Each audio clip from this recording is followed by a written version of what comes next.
తెలంగాణ అంటే ఉగ్రవాదమా అనే ఒక రౌండ్ టేబుల్ సమావేశం ఏర్పాటు చేసినటువంటి క్రాంతిదళ అధ్యక్షులు పృథ్వీరాజ్ అన్న గారికి, మీడియా మిత్రులకి, ఈ సమావేశానికి వచ్చేసినటువంటి మహిళా సోదరులకి, పెద్దలకి, చిన్నలకి, ప్రతి ఒక్కరికి కూడా ప్రత్యేకంగా ధన్యవాదాలు. ఎంతో కొట్లాడి ప్రాణాలను సైతం 1200 మంది బిడ్డలు ప్రాణాలను సైతం వదిలిపెట్టి వంట వార్పులలో పాల్గొని కుల వృత్తులు సైతం పక్కన పెట్టి తెలంగాణ రాష్ట్రం వస్తే బతుకులు బాగుపడతాయి, ఉద్యోగాలు లేని పిల్లలకు ఉద్యోగాలు వస్తాయి, కుల వృత్తులు బాగుపడతాయి, పూర్వ వైభవం వస్తుంది కుల వృత్తిదారులకు అని చెప్పేసి అప్పటి కేసీఆర్ వీళ్ళంతా మాటలు చెప్తే వాళ్ళ మాటలు నమ్మి నెలలు షాపులు బంద్ పెట్టుకొని ఆంధ్ర వాళ్ళు అడ్డంకంట మనకు ఆంధ్ర వాళ్ళు చేసి మన బతుకులు బాగుపడతలేవంట, మన బతుకులు బాగుపడాలంటే తెలంగాణ రాష్ట్రం ఏర్పడాలంట అని ఒకటే ఒక నినాదంతో తెలంగాణ ఉద్యమం చేపట్టి ఉద్యమంలో పాల్గొన్న తర్వాత ఎన్నో సంవత్సరాలకు తెలంగాణ రాష్ట్రం ఏర్పడ్డది. తెలంగాణ రాష్ట్రం ఏర్పడ్డ తర్వాత ఎక్కడన్నా కుల వృత్తుల వాళ్ళ బతుకులు బాగుపడుతున్నాయా, ఎక్కడన్నా పిల్లలకు ఉద్యోగాలు వస్తున్నాయా అంటే ఎక్కడ కూడా బాగుపడతలే. కారకులు ఎవరు అంటే ఈ సినీ యాక్టర్లు. వీళ్ళు జోలు లేని బిచ్చగాళ్ళు, కష్టం చేత కాదు. వీళ్ళు పోయి మలబార్ గోల్డ్ కొనండి అని చెప్పేసి ఒకటి అడ్వర్టైజ్ చేస్తాడు వాడు ఇచ్చే పైసల కోసం. చిన్నగా సొగన్మాన్ ఒకటి అడ్వర్టైజ్ ఇస్తాడు. ఇదే బట్టల షాప్లో బట్టలు కొనండి అని చెప్పేసి ఒకటి అడ్వర్టైజ్ చేస్తూ ఉంటాడు. వాళ్ళు ఇచ్చే బిచ్చానికి ఆశపడి జోలు లేకుండా బిచ్చం ఆడుకుంటూ. సినిమా అంటే 3 అక్షరాలు. సి అంటే సిగ్గు, నీ అంటే నిజాయితీ, మా అంటే మానం విడిచిపెట్టి తీసేవాళ్ళు ఈ సినిమా యాక్టర్లు. హీరోలు వారు. అసలైన హీరోలు రైతులు, అసలైన ఈరోజు తెలంగాణ ఉద్యమకారులు. ఈరోజు తెలంగాణ రాష్ట్రంలో తెలంగాణ ఆవిర్భావ దినోత్సవం రోజున ఈ పవన్ కళ్యాణ్కి ఏం పని? ఇక్కడ ఎందుకోసం సభ పెడతాడు? సభ పెట్టాలి. ఏం సభ పెట్టాలి? తెలంగాణ రాష్ట్రం కోసం ఎవరైతే ప్రాణాలను వదిలిపెట్టిరో వాళ్ళ కుటుంబాలకు, ఒక్కొక్క కుటుంబానికి ఒక 10 లక్షలు 20 లక్షలు నేను ఆర్థిక సాయం చేస్తా ఉన్నా, అమరవీరుల కుటుంబాలన్నా పార్టీ నుంచి గుర్తిస్తున్నా అని చెప్పేసి ఒక సభ పెడితే స్వాగతిస్తాం. ఎక్కడ మంచి చర్చలు జరగకుండా పవన్ కళ్యాణ్ ఒక ఉప ముఖ్యమంత్రి స్థానంలో ఉన్నాడు. ప్రొఫెసర్ నాగేశ్వరరావు సారు విశ్లేషణ చేస్తూ ఉంటాడు. విశ్లేషకులు అన్నప్పుడు విశ్లేషణ చేస్తారు. నీ పైన ఏమన్నా చెడుగా విశ్లేషణ చేస్తే అది కాదు అని చెప్పేసి ఒక ప్రెస్ మీట్ పెట్టి నువ్వు వివరంగా తెలుపుకోవాలి. రాజకీయ నాయకుడు అంటే దక్క మొక్కలు అన్ని తినాలి, తిట్టిన వాడాలి, కొట్టిన వాడాలి, అప్పుడే రాజకీయ నాయకుడిని ఎదుగుతారు. ఆయన మీ పైన ప్రెస్ మీట్ పెట్టి మోడీ అమిత్ షా కలిసి జగన్ను ఈయన అరెస్ట్ చేయమన్నాయంట, అమిత్ షా ఒప్పుకోలేడంట, ఈయన చెప్తే అని చెప్పగానే నువ్వు రెచ్చిపోవడం, నీ సైనికులు రెచ్చిపోవడం, నువ్వేం చెప్పాలి? ఒక హుందా స్థానంలో ఉండి నీ కార్యకర్తలకు చెప్పాలి. మన స్థాయి అది కాదు. విశ్లేషణ అన్నప్పుడు రకరకాల విశ్లేషణ చేస్తూ ఉంటారు, అన్నిటికీ ఓర్చుకోవాలి మనం అని చెప్పి నువ్వు చెప్పాలి. పృథ్వీ అన్నకు కూడా నేను చెప్తా ఉన్నా, ఆ సినిమా యాక్టర్లు చిన్నోళ్ళు అన్న వాళ్ళ కోసం మాట్లాడే స్థాయి మీది కాదు, వాళ్ళని వదిలేసేయాలి. మీరు కుల వృత్తుల కోసం రౌండ్ టేబుల్ సమావేశాలు పెట్టండి. కుల వృత్తుల కోసం, ఈ చేతి వృత్తుల కోసం పద్మశాలీలు కుల వృత్తులు నడవక మగ్గాలు మూలనబడి ఆత్మహత్యలు చేసుకుంటా ఉన్నారు. వాళ్ళ పరిస్థితులు చూస్తే తినడానికి తిండి లేక, మంచిగా కట్టుకోవడానికి బట్టలు లేక, మంచి బతుకులు బతకలేక ఆత్మహత్యలు చేసుకుంటా ఉన్నారు. వాళ్ళ పూర్వ వైభవం రావాలి. విశ్వకర్మ జాతీయులు 5 వృత్తులలో ఉంటారు. ఈ 5 వృత్తుల వాళ్ళు గుట్టుమంటూ ఇట్లా కాలం వెల్లదీస్తూ ఉన్నారు. ఇప్పుడు జూన్ వచ్చిందంటే పిల్లల స్కూల్ ఫీజులు కట్టలేక, ఇంటి కిరాయిలు కట్టలేక, పిల్లల డ్రెస్సులు కొనలేక, బుక్కులు కొనలేక ఎంతమంది ఆత్మహత్య చేసుకుంటారని చెప్పి భయం వేస్తుందన్నా. అట్లాంటి వాటిపైన ప్రెస్ మీట్ పెట్టి ఒక భరోసా నింపండి. ప్రభుత్వం పైన ఒత్తిడి తీసుకురండి. కుల వృత్తుల వాళ్ళని గుర్తించాలి, చదువుకున్న విద్యార్థులను గుర్తించాలి. చదువుకున్న విద్యార్థులకు ఉద్యోగాలు అవసరం లేదన్నాం. ఎంఎస్ఎంఈ స్కీమ్ అని చెప్పి కేంద్ర ప్రభుత్వం పెట్టిందన్నాం. ఎవరు వాడుకుంటున్నో తెలుసా అన్నది? 100 కోట్ల రూపాయలు మలబార్ గోల్డోడు, చెన్నై బ్రాసోడు, ఈ లలితా జ్యువెలరోడు రోహింగ్యాల ఆధార్ కార్డులు పెట్టి, వాళ్ళ బ్యాంక్ అకౌంట్లు పెట్టి, వాళ్ళ పాన్ కార్డులు పెట్టి 100 కోట్ల రూపాయలు సబ్సిడీ రుణాలు తీసుకుంటున్నాయి.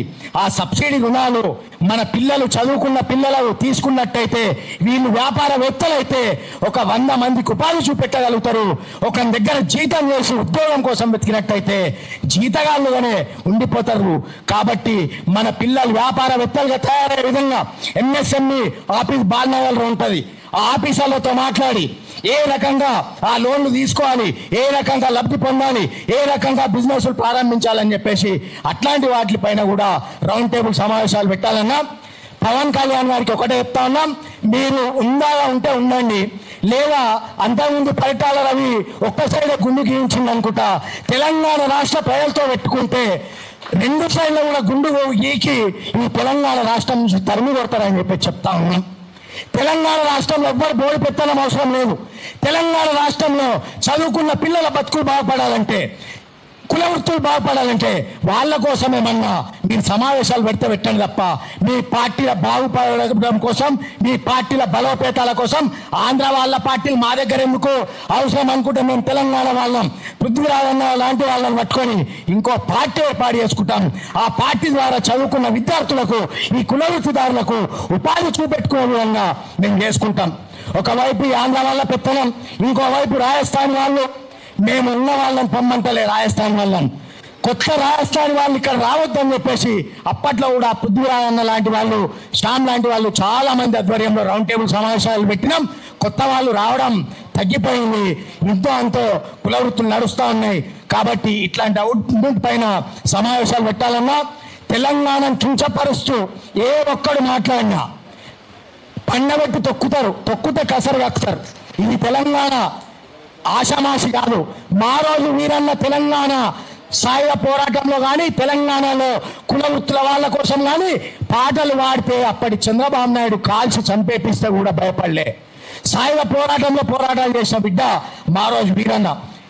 ఈరోజు విగ్రహాలు పెట్టాలి, పెట్టాలి నీ ఆంధ్రప్రదేశ్లో మా ప్రొఫెసర్ జయశంకర్ సార్ విగ్రహం పెట్టాలి. ఎందుకంటే మీకు ఈరోజు ఆంధ్రప్రదేశ్ ఏర్పడలేదు కాబట్టి మీరు అక్కడ ముఖ్యమంత్రులు కాగలుగుతుర్రు, మంత్రులు కాగలుగుతుర్రు. మీకు ఒక భిక్ష పెట్టినామంటే మా తెలంగాణ ఉద్యమకారులు చేయబట్టే మీ ముఖ్యమంత్రులు మీకైర్రు. ఈరోజు నువ్వు ఉప ముఖ్యమంత్రి అయినామంటే మేము పెట్టిన భిక్ష, మా తెలంగాణ ఉద్యమకారులు పెట్టిన భిక్ష అని చెప్తా ఉన్నాం. ఈరోజు లేకపోతే నువ్వు ఉప ముఖ్యమంత్రి కాకుండే. నువ్వు ఈ మధ్యలో ఎందుకు వచ్చినావు? తమిళనాడులో మొన్న విజయ్ ముఖ్యమంత్రి అయిన తర్వాత నేను రోజు వేసుడు పెట్టిర్రు, నువ్వు ఒంటరిగా ముఖ్యమంత్రి కాలేవు, నువ్వు ఒంటరిగా పోటీ చేయలేవు అని చెప్పేసి. దానికోసం మళ్ళీ నీకు ఎక్కడో మండినట్టయి తెలంగాణ మీద వచ్చి పడ్డావు. తెలంగాణలో నీ ఆటలు ఏం కాగవని చెప్తా ఉన్నాం. తెలంగాణలో యోధులు ఉన్నారు, 30 మార్కాల లీడర్లు ఉన్నారు, మూలకున్న ముసలోళ్ళు కూడా లీడర్లు తెలంగాణలో. ఒక్కొక్కరికి మైక్ ఇస్తే ఉర్రూతలు ఊగిస్తారు. సౌటలు కాదు, దద్దమ్మలు కాదు, మీలాగా ఒంటరిగా పోటీ చేసే ముఖం లేక ఎన్నిసార్లు ఓడిపోయినా ఒంటరిగా పోటీ చేసి ముగ్గురుతో పొత్తు పెట్టుకొని ఇప్పుడు ఉప ముఖ్యమంత్రి అయినావు. అది మేము పెట్టిన భిక్ష తెలంగాణ వాళ్ళం.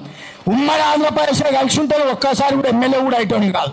మీ అన్న అంత పెద్ద హీరో అని చెప్తేనే ఎన్ని ఎమ్మెల్యేలు గెలిచిండు ఉమ్మడి ఆంధ్రప్రదేశ్లో? 22, 23 గెలిచిండు, 18 అనుకుంటా. ఆయనతోనే కాలే, నీతోనే ఏమవుతుంది గిడ. వార్డు మెంబర్గా కూడా గెలవు, నువ్వు నిలబడి ఒక వార్డు మెంబర్గా గెలిచి చూపెట్టు, లేకపోతే నీ వ్యక్తులు ఎవరైతే ఉన్నారో వాళ్ళ నిలబెట్టి గెలిచి చూపెట్టు. ఇప్పుడు వస్తున్నాయా జిహెచ్ఎం సెలక్షన్లు, నీకు దమ్ముంటే ఒంటరిగా పోటీ అయ్యి. సినిమా యాక్టర్లు ఇక్కడ తమాషాలు చేస్తా ఉన్నారు. ముఖ్యమంత్రి గారి ప్రోగ్రాంలో ముఖ్యమంత్రి ముంగట కాలు మీద కాలేసుకొని కూర్చుంటారు. ముఖ్యమంత్రి గారు తీసుకపోయి జైల్లో ముఖాలి కొడుకులను. ఎంత మీరెంత, మీ బిషాత్ ఎంత? ఆంధ్రకెళ్ళి వచ్చి ఈడ మా తెలంగాణ ముఖ్యమంత్రి ముంగడ కాలు మీద కాలేసుకొని కూర్చుంటే ఆయన ఎందుకు కోరుచుకుంటుండో అర్థమైతలే. తెలంగాణ సంపదలు మొత్తం దోసుకపోతున్నారు. ఇంకెన్ని రోజులు దోసుకపోతారని చెప్పేసి అడుగుతా ఉన్నాం. ఇప్పటికైనా చెప్తా ఉన్నాం, ఇవన్నీ బంద్ చేసుకొని ఉప ముఖ్యమంత్రి గారు హాస్పిటల్కి పోయినని చెప్పేసి బ్రేకింగ్ న్యూస్ వస్తూ ఉంది. నేను వచ్చినప్పుడు కాలు చూస్తే మీ ఆరోగ్యాన్ని కాపాడుకోండి, మీ కార్యకర్తలకు చెప్పండి. మనం అట్లా ఆ రకంగా ఎవరి మీద చిల్లర ట్రోల్స్ వేయకూడదు, చిల్లర ప్రెస్ మీట్లు పెట్టకూడదు. నీ స్థాయికి నువ్వు గిడికొచ్చి తెలంగాణ మీ జాయి రాదు అని చెప్పి 2 మిర్చి ప్రెస్ మీట్ పెడితే ఊరుకుంటారా? ఎవ్వడు ఊరుకున్నాడు. నువ్వు ఏమున్నా సామరస్యంగా నీ కార్యకర్తలకు చెప్పుకోవాలి. చిల్లర కొట్లాటలు పెట్టుకోవద్దు, ఎవ్వరు జోలికోవద్దు. అది తెలంగాణ రాష్ట్రం అగ్గే మండుతుంది అని చెప్పి చెప్పాలి. మేము ఏదన్నా మా కులాల కోసం కుల వృత్తుల కోసం ఏదో ఒకటి పెడదామనుకుంటే ఏదో లొల్లి. ఓసారి మంగ్లీ లొల్లి వస్తుంది, ఒకసారి బండి సంజయ్ కొడుకు లొల్లి వస్తుంది, ఇంకోసారి ఇంకో లొల్లి వస్తుంది. ఇవే వచ్చి మా కుల వృత్తుల ఈ సమస్యలు కానీ చదువుకున్న విద్యార్థుల సమస్యలు కానీ ప్రభుత్వం దృష్టికి వెళ్ళకుండా అవుతుంది. కాబట్టి ఇవన్నీ కావాల్సుకొని చేస్తా ఉన్నారా, దేనికోసం జరుగుతా ఉన్నాయో అర్థమవుతలేదు. కాబట్టి త్వరలో మేము ఈ కుల వృత్తుల పైన మాకు జరుగుతున్న అన్యాయాల పైన ఎప్పుడో బ్రిటిష్ వారు పెట్టింది యాక్ట్ 411 యాక్ట్.